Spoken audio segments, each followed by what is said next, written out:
So are you ready to receive the Word of God this morning? Amen. Glory to God. Okay? Sabi ko po kaninang first service, ay medyo marami-rami po tayong babasahin scriptures today. But anyway, alam ko po na ito pong ating church sa Imus, sanay na sanay. Amen. Dahil sa, of course, style ng pagtuturo ni Pastor Mike, Pastor Amean, talagang, yun po, isa po siguro marahil din na ina-admire ko po sa kanila. Okay? Si Pastor Mike kasi hindi ano yan alam mo yun, yung hindi siya basta sunod ng sunod lang o tanggap lang ng tanggap. Kailangan meron siyang makita na scripture sa Bible. Can you say that? At tama po yun. Can you say amen? Hindi basta narinig lang natin, may dalang Bible, nag-quote ng scripture, kala na natin tama at sa Diyos. Okay? So we really need to, kaya nga sabi ng Bible, rightly dividing the word of truth. Praise the Lord. Amen? Hallelujah. Okay?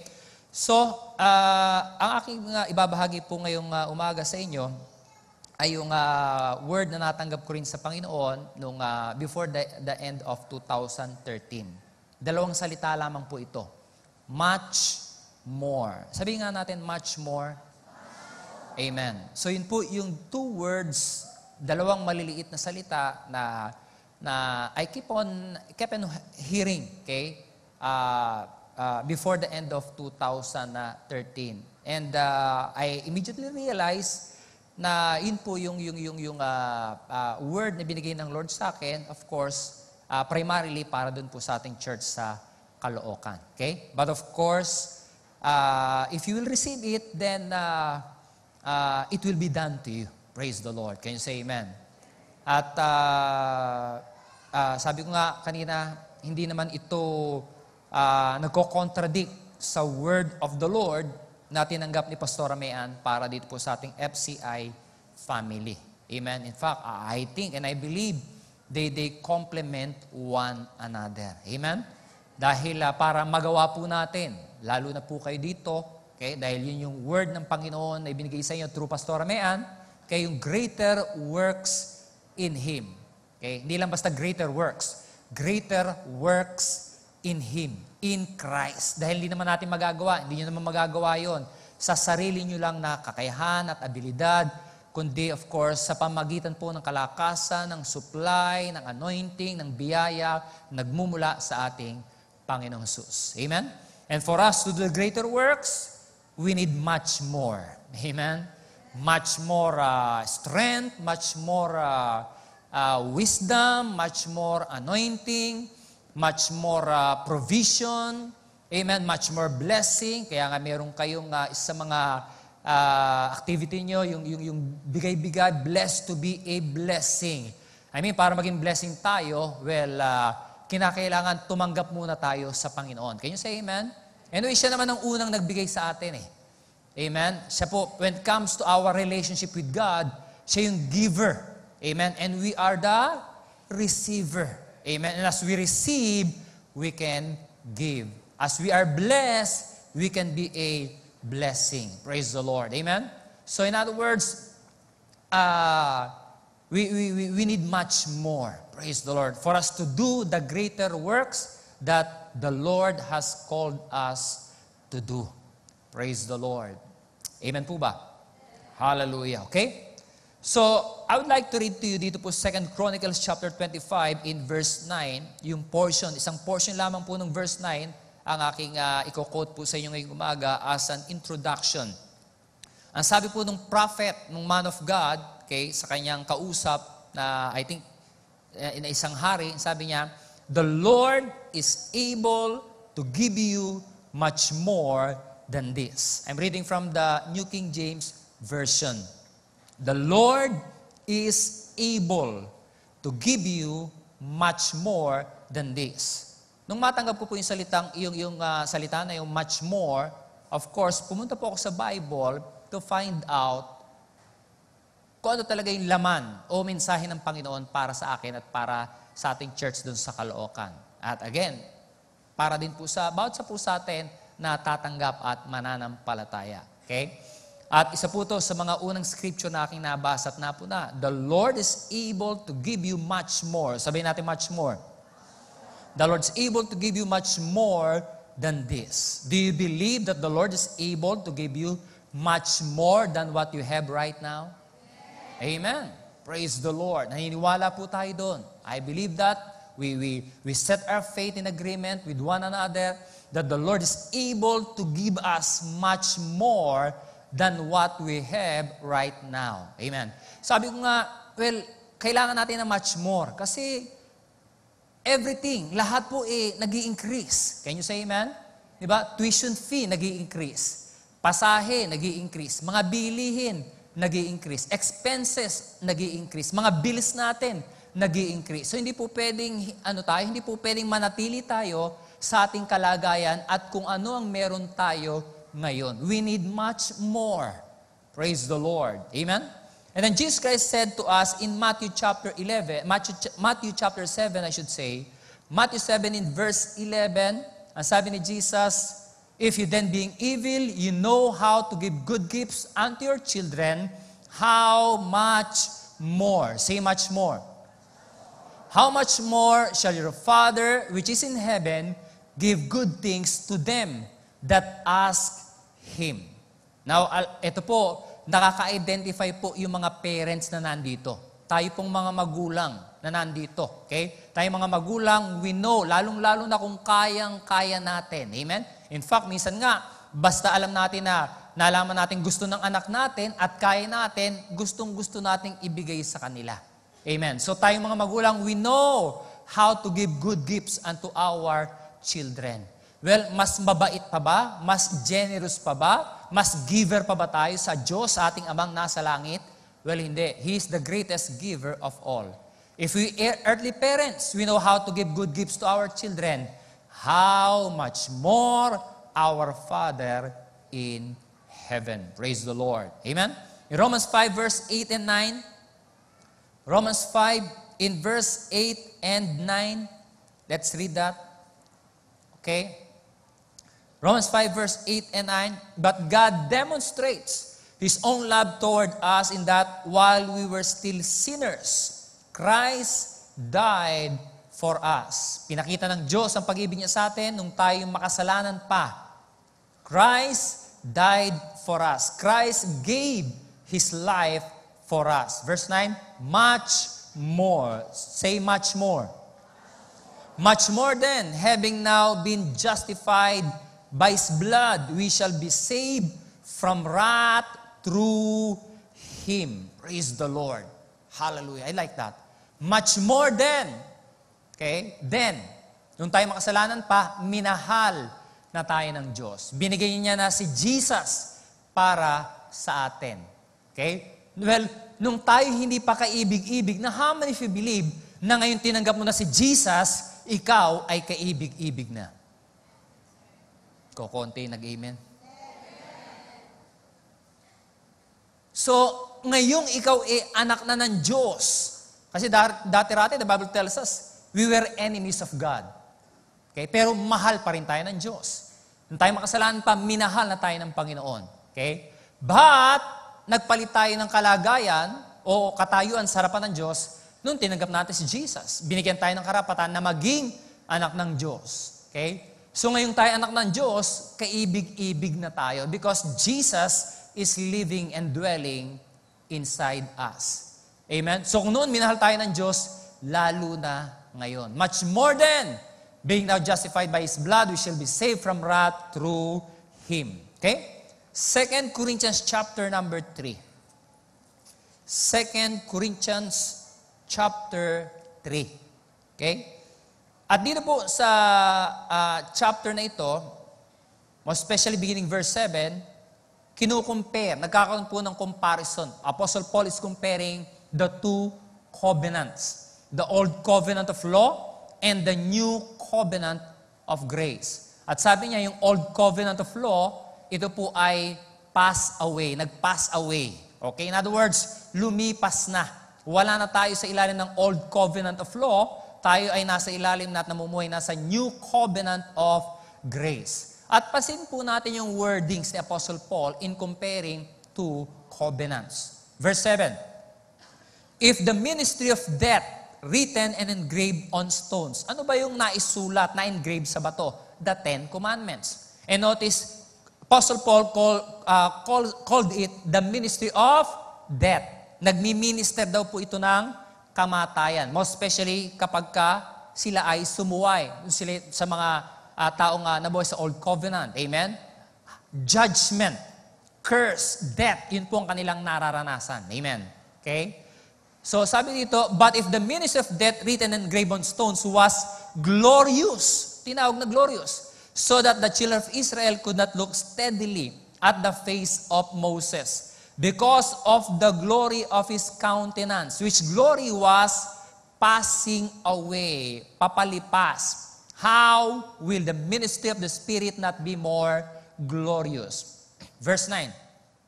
If the ministry of condemnation had glory, dito naman sa verse 9, tinawag naman yung Ten Commandments, Old Covenant of Law, ministry of condemnation. It ministers condemnation, most especially if you fail. Lalong-lalo kapag ikaw ay nag-disobey, hindi ka sumunod, it will minister judgment and condemnation. If the ministry of condemnation had glory, the ministry of righteousness exceeds much more in glory. Sabihin natin much more. Hallelujah. So, the old covenant of, the new covenant of grace, ito naman po yung nagmi-minister ng righteousness. Hallelujah. Okay? So, Apostle Paul said, well, kung yung old covenant of law, kung ito ay glorious, although it ministers death, condemnation, judgment, lalong-lalo nang sabi niya, lalong-lalo nang glorious, praise the Lord. Okay? Yung ministry of righteousness. The new covenant of grace. For even what was made glorious had no glory in this respect because of the glory that excels. Verse 11, for if what is passing away was glorious, referring to the old covenant of law, what remains is much more glorious. Much more. Say much more. Kung yung lumipas ay glorious, kung yung lumipas na dispensation, old covenant of law, kung ito ay glorious, the new covenant of grace is much more glorious. Hallelujah. Can you say amen? Kung naunawaan po natin mga kapatid, yung kahulugan ng salitang glory. Okay? Kaya nga greater works, greater glory, greater manifestation. Amen? Ang tawag sa 2014, much more in 2014, okay? Because we will experience more of the glory of God than previous generations. Amen? Praise God. Hallelujah. Okay? At yung glory po, mga kapatid, hindi lang po ito yung kapag tumayo yung balahibo mo sa church. Oh, glory. Amen? Hindi po ito yung, well, of course, the presence of God. Okay? Ito po yung tinatawag din na glory. Pero napakayaman po, mga kapatid. In fact, the Bible tells us, Jesus Christ was raised up from the dead by the glory of the Father. Notice that. I think it is in Romans chapter number 6. Amen? That the power that raised Jesus from the dead, the power that raised Jesus from the dead, it was called the glory of God. Hallelujah. Amen. Kaya pala, greater works, okay, ibig sabihin, greater demonstration and manifestation of the glory of God. Amen. Minsan nga, okay po yun, kapag kayo mga pastor, nag-pray sila, may sakit na gumaling, something like that. Okay? We rejoice, we worship God, we praise God. Okay? Kaya lang minsan nagkakaroon tayo ng kaisipan, kaya naman pinagaling yan dahil pinag-pray ni pastora o ni pastor Okay? So, I think, gusto rin ng Panginoon na gamitin ang bawat sa puso atin, okay, to do the greater works. Amen? Para malaman natin, hindi lang pala mga pastor o si pastora ang pwedeng gamitin ng Panginoon. Ang bawat isa sa atin. Kasi lahat naman tayo pinananahanan ng Holy Spirit at ng anointing ng Panginoon. Bawat sa po sa atin, sinasama ng biyaya ng Diyos, ng favor ng Panginoon. So every one of us can be used by the Lord to do the greater works. Praise the Lord. Can you say amen? Hallelujah. Okay? So thank God, we are living today. Amen? Sa panahon nito na kung saan, naka-position tayo, praise God, to receive, to experience the glory of God. Na hindi naranasan daw ng mga nagdaang generation. Yes, of course, hindi naman dinideny ni Apostle Paul nung panahon ni Moses. Amen? Nung panahon ng mga Old Testament saints. Nakita nila glimpses of the glory of God, of the power of God, of God's miracles. Praise God. Amen.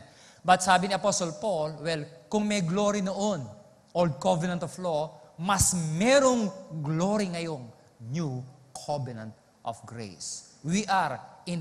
Siguro pwede ko sabihin, we are the much more generation.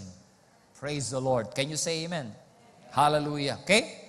Now, in Matthew chapter number 6, famous part po ito ng famous teaching ni Jesus, the Sermon on the Mount, Matthew chapter number 6. Okay? And Jesus Christ is telling us in the scriptures over and over again, do not worry. Okay? Verse 25, therefore I say unto you, do not worry about your life, what you will eat, what you will drink, nor about your body, what you will put on. Is not the life more than food, the body more than clothing? Look at the birds of the air. They neither sow, nor reap, nor gather into barns, yet your heavenly Father feeds them. Are you not much more value? Are you not of more value than they? Meron ba kayo nabalitaan? Ibon namatay sa gutom?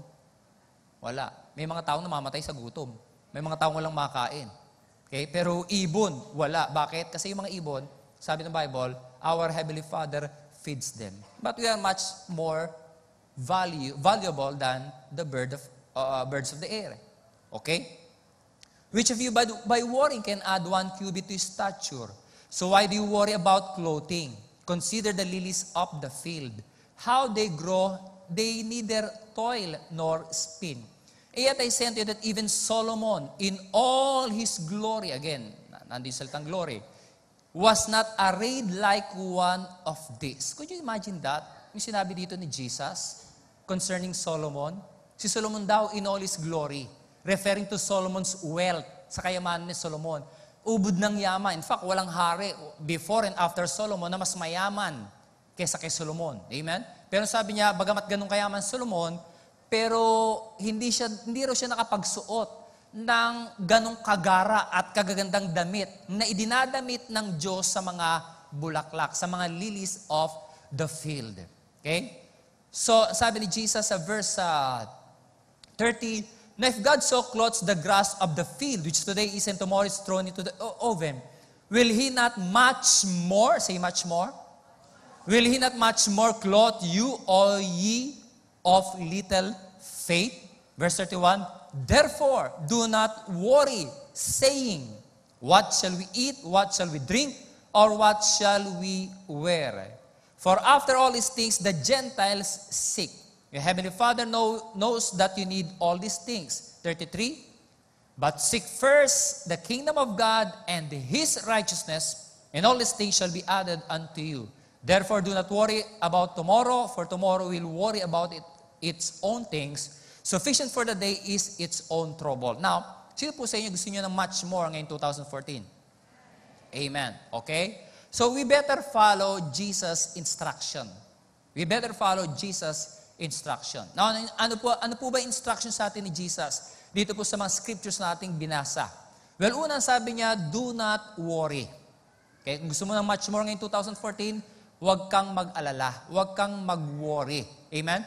You cannot worry and believe God at the same time. Pwede ba yon? Pastor, nagwo-worry ako pero at the same time nananampalataya ako. Hindi po pwede. Ano lang, either one of the two. Pagka nagwo-worry tayo, ibig sabihin, hindi tayo titiwala kay Lord. Pag nagtiwala tayo kay Lord, ibig sabihin, hindi tayo dapat na nag-aalala. Can you say amen? Now, what is the reason Jesus is so much against worry? Bakit laban na laban siya? Ba't ayaw na ayaw niya na tayong mga anak niya, tayong mga manampalataya, ay nagwo-worry? Well, one of the main reason Jesus is against worry is because worry will choke the Word of God. Remember, doon sa parable, tinuro sa atin Jesus, kay parable of the sower, di po ba? Ang sabi niya, when you allow the cares, the worries of this life, the deceitfulness of riches, and the lust of other things, when you allow them to enter your heart, your mind, okay, they will choke the Word of God, and the Word of God will become unfruitful. In other words, hindi mamumunga ang salita ng Diyos. Bakit? Kasi nacho-choke, nasasakal ng worry and anxiety. Amen? Kaya naman pala, na ang ating Panginoong Kristo, against siya, very much against ang Panginoon sa worry. Amen? Dahil yung damage na posibleng gawin ng worry sa buhay ng isang mananampalataya. Imagine ang salita ng Diyos na supposedly magbibigay ng faith, ng kalakasan, ng provision, ng health, ng pagpapala sa buhay natin, nahadlangang makapamunga ng salita ng Diyos simply because of worry. Jesus Christ said, worry will choke the Word of God, and the Word of God will become unfruitful. Amen. In other words, mawawala ng epekto. In other words, hindi makakapamunga ang salita ng Diyos sa buhay ng isang tao na pinapayagan niya, pinahintulutan niya na siya'y pasukin ng pag-alala. Amen? Sabihin mo sa katabi mo, huwag kang mag-alala. Praise the Lord. Amen? See, when you worry, for example, when you worry about your finances, okay, what is happening is that yung worry na yon, it is choking Philippians 4:19. My God shall supply all your needs according to His riches in glory by Christ Jesus. And yet, okay, although you know that scripture, and yet you continue to worry about your finances, nacho-choke yung Word of God, nacho-choke, nasasakal. Yung pangako ng Panginoon, magiging unfruitful. When you worry about your health, okay, most especially kapag ka medyo nagkakaedad ka na, hindi ko sinasabing matanda ka na. Amen. Nagkakaedad. Parang wala yata tumatanda dito, Pastora. Forever young. Pastor, my youth is being renewed like the eagles. Hallelujah. Amen ba? Pero sa kalendaryo, nadadagdagan na edad natin. Amen. Di ba pagka nung mga kabataan natin, di ba medyo wala kang masyadong, hindi mo masyado iniintindi, pinapansin yung mga kinakain mo, ganyan. Pero kapag medyo nagkakaedad ka na pala, di ba, medyo mas nagiging, mas nagiging health conscious ka. Amen. So that's fine. Di ba? You eat well, you exercise, that's fine. Amen. Okay? That's good. Praise the Lord. Amen. Pero ayaw ni Lord na tayo mag-worry when it comes to our health. Amen. Why? Kasi pag nagwo-worry tayo, concerning our health, okay, macho-choke yung Word of God, yung promise ng Panginoon sa atin concerning health. Amen? Yung pangako niya na kalusugan at kalakasan sa atin. Macho-choke yun if you are worrying concerning your health, especially kapag nakarinig ka ng bad report from the doctor. Amen. See? So, ayaw ni Lord na tayo nagwo-worry. Can you say amen? Okay?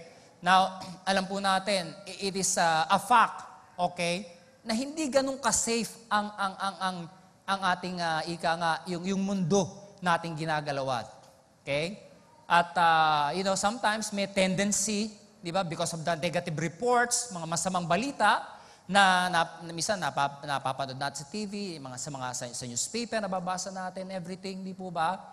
Yung mga aksidente dyan, yung mga hold up dito, ganyan, something like that, okay? So, minsan may tendency na mag-worry ang isang magulang sa safety ng kanyang anak. Hindi naman po pwedeng ikulong natin yung mga anak natin sa bahay. Hello? Amen. Siyempre, mag-aaral yan. Then, magtatrabaho yan. Di po ba? So, talagang darating at dating yung time na ika nga, pakakawalan natin sila. Okay? So, minsan may temptation na mag-worry sa safety ng ating mga anak. Okay? Anong gagawin natin? Well, ideklara natin yung pangakong proteksyon ng Panginoon sa buhay natin at sa buhay ng ating mga anak. Can you say amen? Lord, cover us by the blood of Jesus Christ. Lord, you have sent your angels to protect us from all our ways. Praise the Lord. Amen? Maraming salamat sa pag-iingat at pangalaga mo, Lord, sa aking mga anak. Sa halip na mag-alala ka, mag-isip ka na baka paglabas ng bahay niya, baka kung anong mangyari sa kanya, amen, pagka pinapasukan ka ng diablo na mga ganong mga negative thoughts, okay, well, it's time for you to declare God's protection and favor sa buhay ng iyong mga anak. Amen? Kasi pag nag-worry ka sa safety ng mga anak mo, you are choking God's promise concerning protection. It will become unfruitful. Hello? Praise the Lord. Amen. Thank God may mga bodyguard yung mga anak natin. Hindi nga lang nakikita. Pero meron. Praise the Lord. Hallelujah. Amen? Hallelujah. So, why Jesus against worry? It is only when you are worry-free that God's grace and anointing flows freely in you, strengthening, healing, restoring, and blessing you. Kailan nangyayari yon? Yung anointing, yung favor, yung blessing, yung protection ng Panginoon, dumadaloy sa buhay natin. Kailan nangyayari yon? When you are worry-free. The grace of God will only flow in the worry-free areas of your life. Yun ang daluyan, yun ang dinadaluyan, mga kapatid, ng biyaya ng Panginoon. Yung mga part ng ating buhay na worry-free. Praise God. Amen. Sabi sa katabi mo, don't worry. Hallelujah. Amen. Praise God. Now, when I say don't worry, I'm not saying na maging irresponsible tayo. Kasi sabi ko nga kanina, may mga meron tayong mga responsibility. Can you say amen? Diba? Alam nga namang bukas ng umaga, halimbawa, papasok sa school yung anak mo. Okay? Mama, ano pagkain natin? Okay? Sabi mo, huwag kang mag-alala anak, bahala si Lord. Hindi naman si Lord na magluluto eh. Ikaw magluluto. Mami, asa yung uniform ko? Bahala si Lord sa'yo. Si Lord ba maglalaba? Hindi, ikaw maglalaba. Can you say amen? Diba? So, may ano tayo, I understand meron tayong mga responsibility. Amen? Mga estudyanteng nandito. Of course, okay? Mag-aaral kayo. Praise God. Amen? Pagka-exam, mag-review kayo.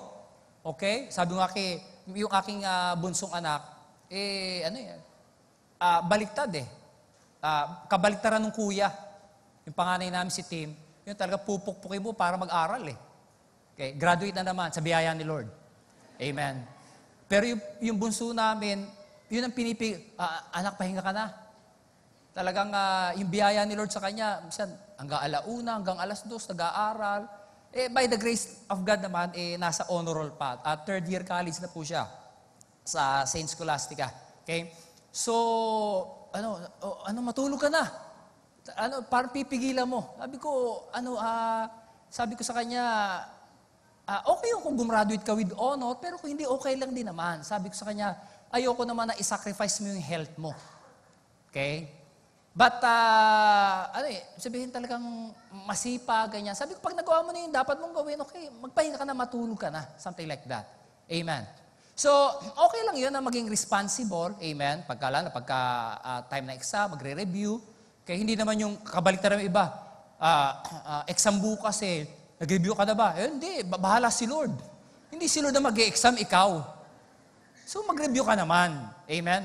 Tatrabaho ka, meron kang report o meron kang presentation na gagawin sa office, then do your homework. Amen? Pero pag nagawa mo na yung mag-rest ka na. Praise God. Amen? Mag-rest ka na doon sa biyaya, mag-rely ka na sa favor. ng Panginoon, sa wisdom ng Panginoon. Praise God. Can you say amen? Okay? So in other words, balanse. Naunawan niyo ba ibig sabihin? Hindi po ba? Kasi pagka sobra-sobra naman yung yung effort mo, pagka sobra naman to the max, baka naman, naman yun? Baka naman sign naman o palatandaan na nagre-rely ka na sa sarili mong ability. Something like that. Sarili mong kalakasan. So yung tama lang.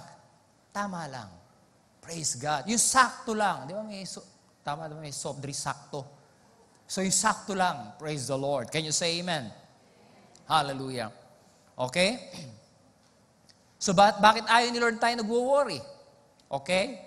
Because when you worry, you actually believe that the devil has the power to hurt you and that God cannot protect you. Pag nagwo-worry ka. Okay? Naniniwala ka ng dyablo, may kapangyarihang saktan ka, at ang Diyos walang kakayahan na ingatan ka. Kaya ayaw niya na tayo ay nag-worry. Can you say amen? Hallelujah. Okay? So when you refuse to worry, but choose to rest in the finished work of Christ, you will see the manifestation of your blessing. So sabi ni Jesus, do not worry. Then pangalawa sabi niya, okay, do not seek after these things the Gentiles are seeking. Sabi ni Jesus, the Gentiles, the non-believers, those people who do not have a covenant with God, okay, they are seeking, they are pursuing, they are running after these things. Amen? Pero ikaw, sabi ni Jesus, ikaw na mananampalataya, but you, the Gentiles, the non-believers, they are seeking after these things. Itong priority nila. Ito ang inuuna nila. Amen? Yung inuuna nila lagi, yung pera, hinahabol nilang pagpapala, hinahabol nilang provision. Amen? Okay, trabaho ng trabaho. I mean, okay lang na magtrabaho, magnegosyo. But again, sabi ko nga, but not at the expense of your health. Not at the expense of your family. Can you say amen? Not at the expense of your relationship with God. Can you say amen? Okay? So the Gentiles, the unbelievers, are seeking after these things. But you, Jesus Christ said, but you seek first His kingdom and His righteousness, and all these things shall be added unto you. Now, how many of you believe if these things are added unto you, you will have much more? Praise the Lord. Amen? Hallelujah. Seek first, number one, His kingdom. And then number two, His righteousness. Mamaya babalikan po natin yung righteousness. Hallelujah. So do you believe the Lord is able to give you much more than this? Amen. Okay? Now in Luke chapter number 18, okay, for lack of time, hindi ko na po ito babasahin, but I will just tell you kung ano po yung nangyari dito po sa Luke chapter 18, beginning verse 35. Meron pong isang beggar, hindi pinangalanan. Siya po'y bulag at the same time. Okay? At one time na, sabi dito, ay nung malapit na sa Jericho si Jesus, narinig nitong bulag. Okay? Nagkakaroon ng commotion. Okay? Nagkakaroon ng commotion. So sabi nitong bulag na to, sabi niya, well, ano bang nangyayari? At tila yata maraming tao at bakit maingay? Ano bang nangyayari? And then, sabi ng mga tao sa kanya, well, Jesus of Nazareth is passing by. Okay? So nung malaman niya na dumaraan si Jesus, sabi ng Bible, siya po ay sumigaw. Sabi ng verse 37, they told him that Jesus of Nazareth was passing by. He cried out, saying, Jesus, Son of David, have mercy on me. Siya po'y sumigaw. Yung cried po rito, hindi umiyak, humagulgol, kundi sumigaw ng malakas at the top of his voice. Okay? Gusto niyang mapansin siya ng Panginoon eh. Amen? Gusto niyang marinig siya ng Panginoon. Kumbaga, pagkakataon ko na to, dumaraan pala si Jesus. Okay? So in other words, may mga balita na siya na narinig na itong Jesus na to gumagawa ng himala, nagpapagaling ng may sakit, so forth and so on. So sabi niya siguro sa sarili niya, opportunity ko na to. Dumaraan si Jesus. Kaya kinakailangan mapansin ako ng Panginoon. Kinakailangan niyang malaman na nandito ako, malaman niya yung pangailangan ko, kaya siya'y sumigaw ng malakas, Jesus, Son of David, have mercy on me. Sumigaw siya. Okay? So ano pong nangyari? Nung siya ba'y sumigaw tinulungan ba siya ng mga tao? Kinuha ba yung kanyang kamay? Tinulungan siya at inilapit siya kay Jesus? Yun ba ang nangyari? Hindi. In fact, sabi ng Bible, yung opposite ang nangyari. Sa verse 39, then those who went before, yung mga nasa unahan niya, warned him that he should be quiet. In fact, sa King James Version, ang sabi doon, rebuke him. Those people in front of him, rebuke him that he should hold his peace. Kinagalitan pa siya. Hindi na nga siya tinulungan, alalayan para ilapit kay Jesus. Kinagalitan pa siya, nirebuke pa siya. Are you following me? Okay? So hindi naawa yung mga tao dito sa bulag na to. Ay ito probably si Bartimaeus to. Okay? So, nirebuke siya. Tumahimik ka, something like that. Amen? Tumahimik ka, huwag kang maingay. Okay? Busy si Jesus, something like that. Hindi ka mapapansin ng Panginoon. Hindi ka looban ng Diyos na ikaw ay makakitang muli, something like that. Amen? But thank God, anong naging response itong taong to? Okay? As sabi ng verse 39, then those who went before warned him or rebuked him that he should be quiet. But he cried out all the more. Sa King James, he cried out so much more. Sabihin natin, much more. Do you want much more in 2014? Praise the Lord. Pastor, gagayahin ko ba to? Kinakailangan sumigaw ako at the top of my voice para mapansin ako ng Panginoon, palakasan na sigaw. Ganun ba yun? Palakasan tayo ng sigaw. Kung sino mas malakas sumigaw, siyang uunahin ni Lord na i-bless. Siyang sasagutin ng Panginoon. Palakasan ba ng sigaw? Kinakailangan, para bagang kinakailangan nating pilitin, puwersahin ang Panginoon na i-bless niya tayo, katagpin niya yung pangailangan natin. Well, hindi. Amen? Hindi naman wini-withhold ni Jesus yung healing niya. Hindi naman wini-withhold ni Jesus yung blessing niya para matanggap itong pulubi na ito na isang bulag din. Can you say amen? Yung mga tao ang humadlang sa Kanya para siya'y makalapit kay Jesus at makatanggap ng pagpapalang kailangan niya. Are you following me? Amen? Praise the Lord. Amen? Hindi siya pinagkakaitan ni Jesus. Hindi wini-withhold ni Jesus. So same is true with us today. If ever na hindi pa nagmamanifest, hindi pa natin natatanggap yung ating panalangin, pinananampalatayaan, kahilingan sa Panginoon, hindi nangangahulugan, mga kapatid, na ito'y wini-withhold ng Diyos sa atin. Si Jesus nga, hindi niya pinagkait Si Jesus nga, ibinigay niya Amen? Romans chapter 8, verse 32, the Bible tells us, He spared not His own Son, but delivered Him up for us all. How shall He not with Jesus freely give us all things? Sabi kanina ni Pastora, freely. Praise the Lord. Can you say amen? Hallelujah. You know what? Kung sinong gustong humadlang sa mga manifestation ng blessing ng Panginoon sa buhay natin, it is the devil. Hinahadlangan niya.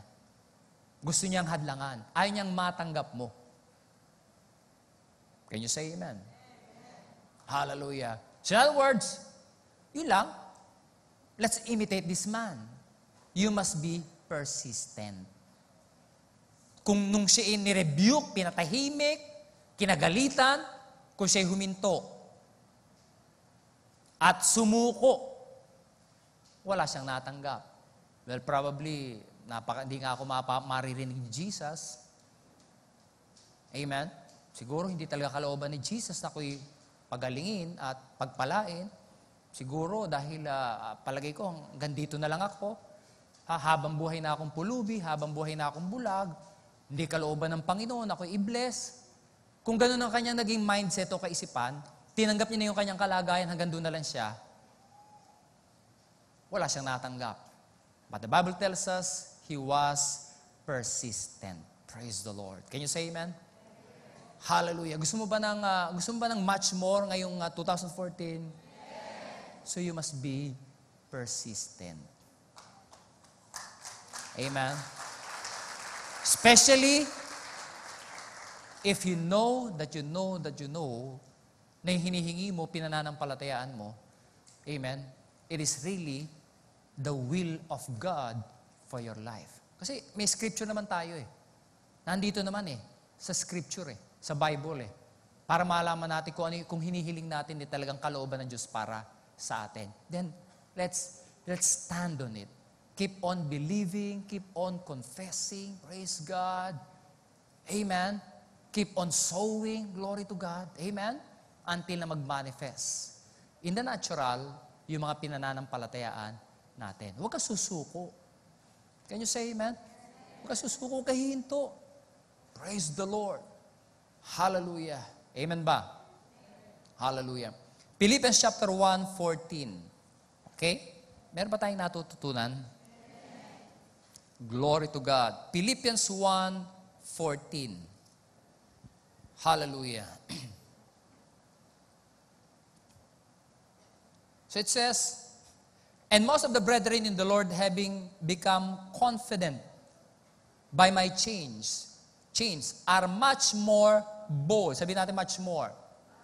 Are much more bold to speak the word of God without fear. Of course, yung context po nito, ang tinutukoy po dito ni Apostol Pablo, yung kanyang pagkakabilanggo. Yung si mabilanggo daw, yung salita ng Diyos hindi raw naibilanggo, hindi naikulong ang salita ng Diyos. In fact, mas kumalat pa, mas naipangaral pa ang salita ng Diyos nung makulong si Apostol Pablo. Amen? Dahil nung makulong siya, yung mga brethren, yung mga kapatiran daw, lalong nagkaroon ng boldness and confidence to declare, to speak the word of God without fear. Hallelujah. Amen. Now, gusto kong kunin yung principle na yun, much more. Sabihin natin much more.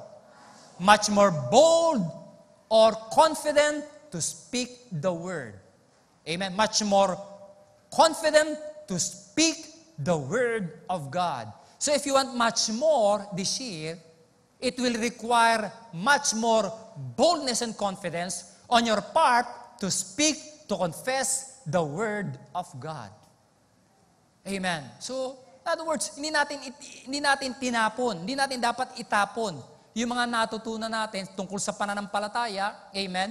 Yung believing with the heart, speaking with the mouth. You believe in your heart, you speak with your mouth. Amen. You believe in your heart, amen. You speak with your mouth the word of God that you believe in your heart. Ako, di po ba si Pastor Mike very strong sa kanyang teaching about faith, about confession? Can you say amen? Praise the Lord. Amen? Okay? Now, tatanungin ko po kayo mga kapatid. Paano mo ba natanggap yung greatest miracle of all?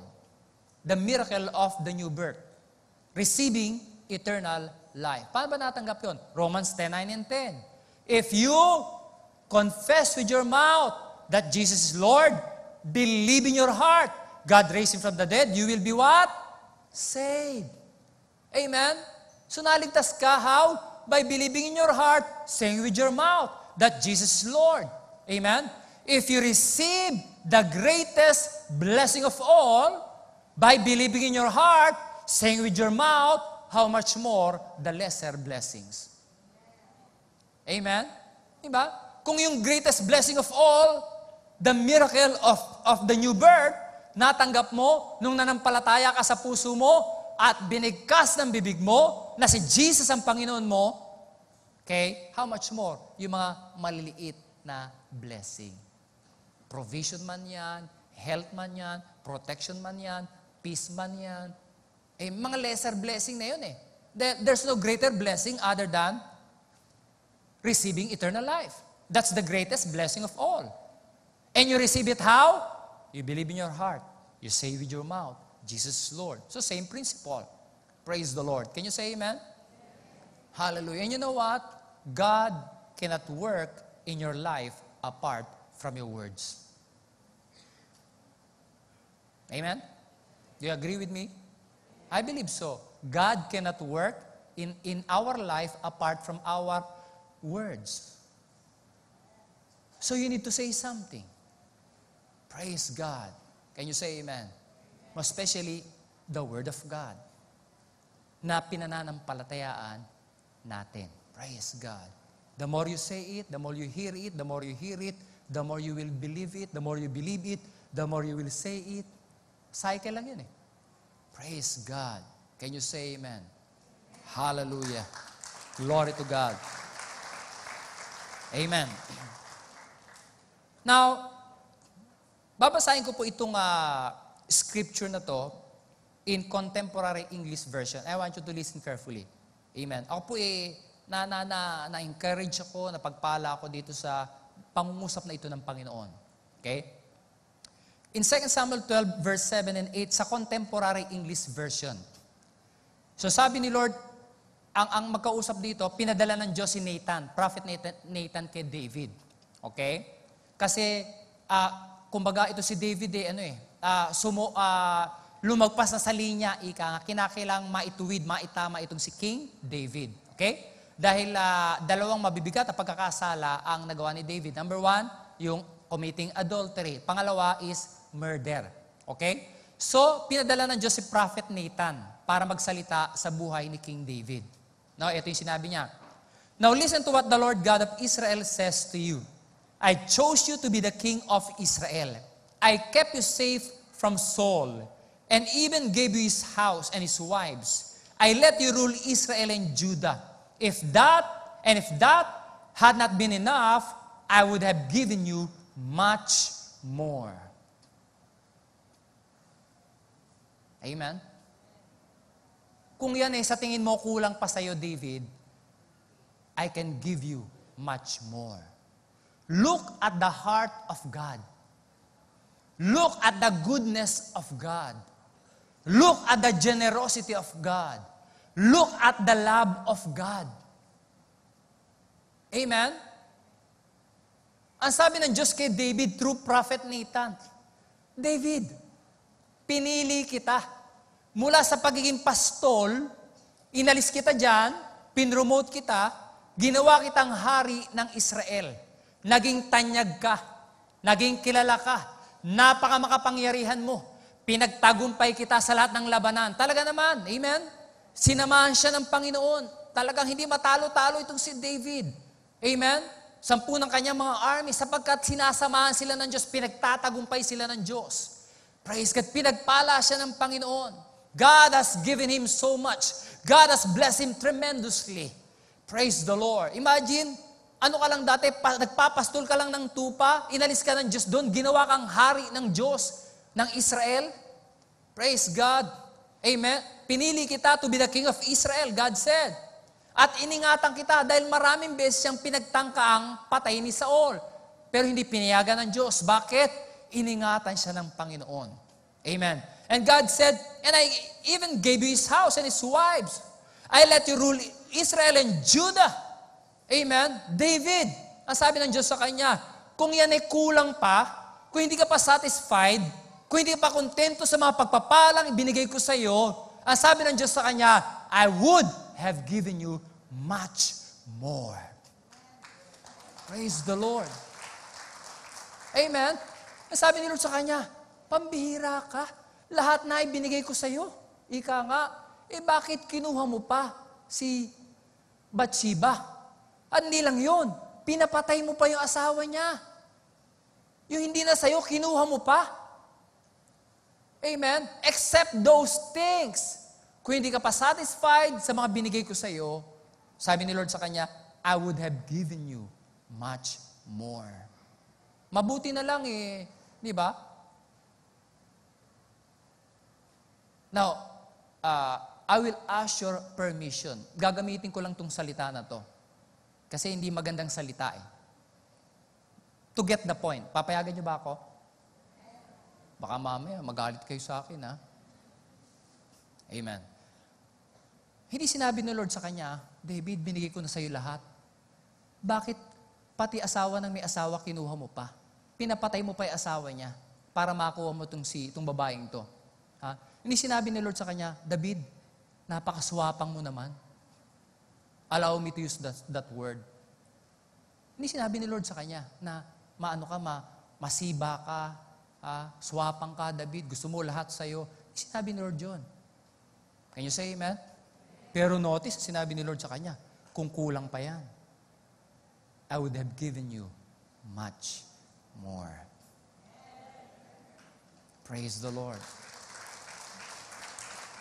Amen? Si Lord, eto, sabihin ko sa inyo ngayong umaga, are you asking God for more? Mahina, amen? Are you believing God for much more? There's nothing wrong with that. Can you say amen? Kasi we want to be a blessing eh. Amen? To sow more, praise God. To touch people's lives. Amen? And of course, we want our families blessed. We want our children blessed. Can you say amen? We want to provide for them sa ating mga respective families. Amen? So, di ba? Halimbawa, ito yung posisyon mo ngayon. Lord, gusto kong ma-promote. Hindi sasabihin ni Lord sa'yo, tama, okay na yan. Ha? Hanggang dyan ka na lang, okay na yan. Hindi ka lilimitahan ng Panginoon. Or if you are believing God for financial increase, hindi ka kagagalitan ng Panginoon. Pambihira naman yan, anak. Meron ka ng monthly income na 50,000, 100,000. Still, humihingi ka pa sa akin, sobra ka na. Aba, hindi. Hello? Ha? Nakapag-local trip na kayong family, and then nakapag-trip na kayo abroad kayong family, and then you are believing God for another trip. Anak, sumusobra ka na, tama na. Hindi sasabihin ni Lord sa iyo yun. Can you say amen?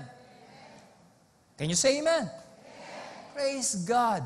If you are asking and believing God for much more, amen, hindi magagalit si Lord sa iyo. In fact, hindi ka lilimitahan ng Panginoon eh. If you can believe Him for it. If you can handle it, praise the Lord. If you can believe God for it, praise God. Amen. God will give you much more than what you have right now. Praise the Lord. Amen. Na-bless ako dito sa Lord, ang tindi mo ah. Pwede mo sinabi kay David, tama na yan, David. Makontento ka naman. Ayos na yan. Ha? Bakit naghangad ka pa nung pag-aari ng iba?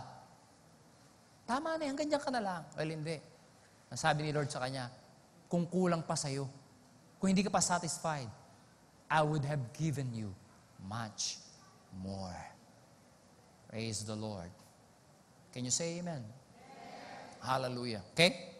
Now, in Romans chapter 5, meron pa akong 6 minutes and 1 hour. Romans chapter number 5. Sabihin po natin much more. Romans 5:17. Hallelujah. Okay? For if by one man's offense, death reigned by one, referring to Adam's offense, much more, they which receive abundance of grace and of the gift of righteousness shall reign in life by one, Jesus Christ. Hallelujah. Dahil sa pagkakasala ni Adan, okay, death reigned by one. Much more. Sabihin natin much more. Much more they which receive abundance of grace and of the gift of righteousness shall reign in life by one, Jesus Christ. Hallelujah. The word reign sa Greek, the word reign in the Greek, alam niyo kung saan galing yung salitang reign sa Greek? Okay? Basilio. Nasaan si Crispin? Parang, tawag dito, wala pa ako natatanda na dinedicate ko ng pangalan, Basilio. Parang hindi ganong sikat na pangalan. Amen? Para mga sikat ngayon, Piolo. Kobe Bryant, LeBron James, mga ganun no? Basilio. Pero ang ganda pala ng meaning, rain. Doon ang galing English word na basilica. Praise the Lord. Amen? So it says, much more they which receive abundance of grace. It is given. Binigay na yung grace eh. You receive it. And the word receive sa Greek, hindi po ito one-time receiving. Na matapos mo matanggap once, tapos na wala na. No. Amen? You must receive it. You must receive it every day. In other words, keep on receiving His abundance of grace every day. Every day you declare. Every day you thank God. Lord, thank you for the abundance of grace that you have prepared for me to receive to this day. I receive it. Thank you for your abundance of grace. Thank you for your unmerited favor. You thank God for it every day. Every day. Can you say amen? Keep on receiving His abundance of grace every day of your life. Because every day we need the grace of God. Amen? Kaya nga sabi ng Bible, His mercy, His goodness, His grace, they are new every morning. They are new every day. Amen? Laging bago ng bago yung biyaya ng Panginoon. Amen? Dahil araw-araw, minsan may mga challenges. Hindi naman araw-araw, from time to time, may mga challenges, may mga trials, may mga problems, may mga hamon tayong kinakarap sa ating buhay. Amen? And thank God, laging merong sariwang grace, fresh grace na inihanda ang Diyos para sa atin at para sa iyo. Amen? Keep receiving it every day, the Bible tells us. Go ahead and bless the Lord. Hallelujah. Amen? Much more they will receive abundance of grace.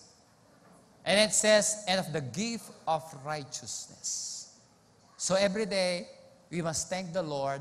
Thank you, Lord, for the gift of righteousness. Remember, Matthew 6:33, seek ye first His kingdom and His righteousness. Amen?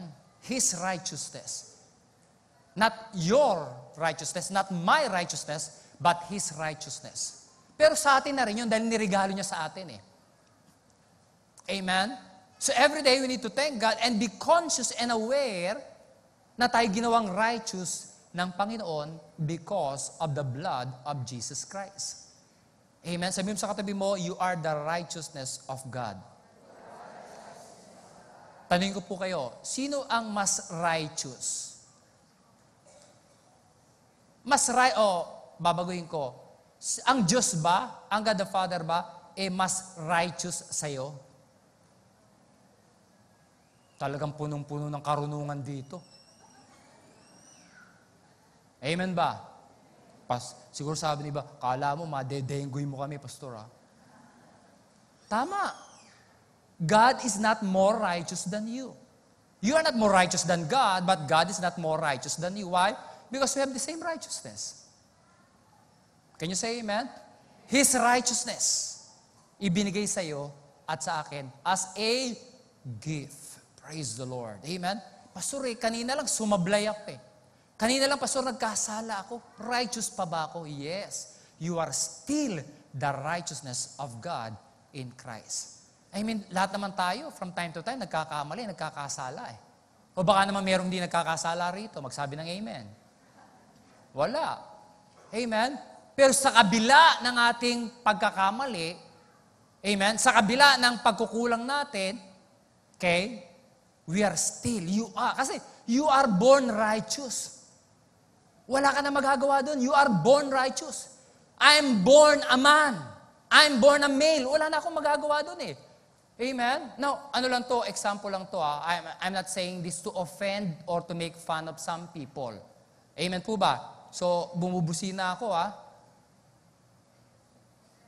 Amen? Pag ako ba yung naglakad ng... yung ganung lakad ko ba, naging babae ko? Ay, hindi. Lalaki pa rin ako. Wala na akong magagawa doon, lalaki ko. Pinanganak akong lalaki. Kahit ano gawin ko, lalaki pa rin ako. Kahit ganito tsura ko eh. Amen ba? Okay? So, what you do cannot change who you are. But who you are can change what you do. and you are the righteousness of God in Christ. When you believe that, it will change what you do. Righteous, I'm the righteousness of God. At dahil righteous ako, hindi ko na dapat ginagawa to. Can you say amen? Because I am the righteousness of God, I must be faithful to my spouse. Something like that. Kasi righteous ko eh. Praise the Lord. Can you say amen? Hallelujah. So, what you do cannot change who you are. But who you are can change what you do.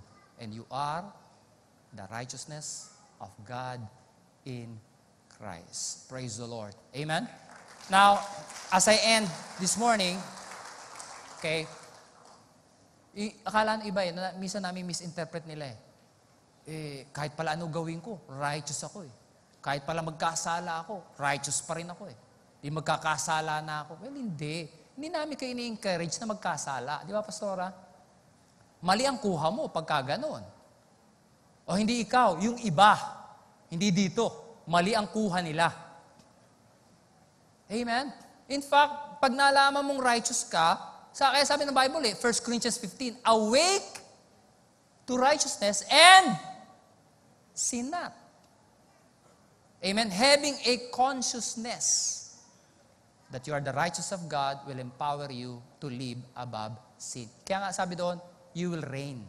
You will reign. If you receive His abundance of grace, the gift of righteousness, you will reign in life. And that's the perfect will of God for us, of course. Can you say amen? Thank you for watching the video. We hope you have learned principles from the Word of God that will change your life forever. Our messages are available in DVD and audio formats.